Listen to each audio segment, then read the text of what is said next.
I was working mostly in acrylic. I had done this really large body of work. I mean, like 48 by 60 or 72 inches of these really large jazz pieces with like jazz musicians and completely different.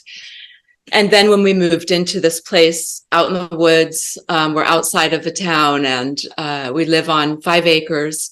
It's just me and my husband. I had a cat, but it died. And now I have a billion birds, and there's a hawk out there trying to eat my birds right now, but squirrels, raccoons, everything, deer.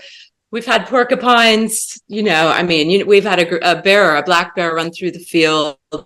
But anyway, I've got all this inspiration. I can walk out my front door, and I'm so grateful. I've never lived in the woods before, so I didn't, and it was just I'm so grateful. It is a spiritual experience, honestly, being here and being able to walk outside. And while I'm mostly a studio painter, and it's in my garage, so I can open my studio's in my garage. I can open my garage door and look at the Glen, which is the painting I just showed you. I've painted that scene so many times in so many conditions and seasons, and with flowers or in a horizontal or a portrait, way of painting, that I don't think I'll ever get tired of it. And the sun sets to the west over there. And so I always, unless it's cloudy, as it often is here, but even then we have this beauty of the mistiness of the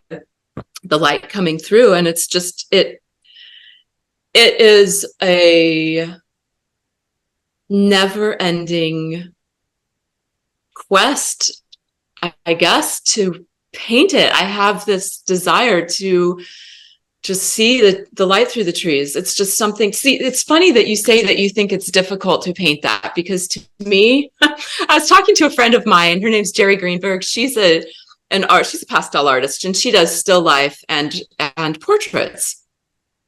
And I think that that's incredibly difficult. I mean, I've tried both, and I do occasionally try my hand at those because I don't want to get bored. And I do think it's also important to challenge ourselves, and her and I were talking, and she said, and she does these beautiful, beautiful, vibrant, full of life, still lifes. And she said, well, oh God, it's so easy to do those, but it's so hard to paint those trees. And I said, I'm laughing. I'm like, all you have to do is just squiggle a bunch of pastel on there and then just work around it until it turns into a blob that looks like a tree.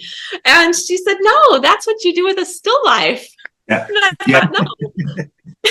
So it's so funny that I think that what we love, what we are focused on, is what we're best at.